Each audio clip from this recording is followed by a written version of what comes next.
আমাদের এই লড়াই চলতেই থাকবে যতদিন পর্যন্ত এই দেশে ইসলামী রাষ্ট্র ব্যবস্থা কায়েম না হবে। হয় ইসলামী রাষ্ট্র ব্যবস্থা কায়েম হবে, নইলে আমরা লড়াই করতে করতে আল্লাহর দরবারে যা উপস্থিত হয়ে যাব ইনশাআল্লাহ। এর মাঝখানে কোনো বিরতি নাই। ইসলামপন্থী রাজনৈতিক দল আমার কাজ নয়, ইসলাম পছন্দ করে এরকম সকল দলই আমাদের এই ঐক্যে আসতে পারবে ইনশাআল্লাহ।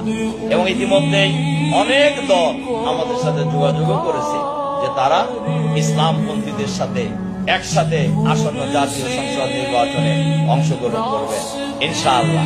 আর এক্ষেত্রে জামাত ইসলামের পক্ষ থেকে আমরা বলেছি, জামাত খুবই উদার, এক্ষেত্রে সকলকে ঐক্যবদ্ধ করার ক্ষেত্রে, ইলেকশনেও সবাইকে ঐক্যবদ্ধ করার ক্ষেত্রে, আসন ছাড় দেওয়ার ক্ষেত্রেও আমরা ম্যাক্সিমাম উদার ইনশাআল্লাহ। এই ব্যাপারে আমরা কোনো কার্পণ্য করব না। আমরা চাই জাতীয় ওলামায়ে কেরাম ইনশাআল্লাহ। আল্লাহ তাআলা আমাদেরকে যার যার জায়গায় সঠিক ভূমিকা পালন করার তৌফিক দান করুন।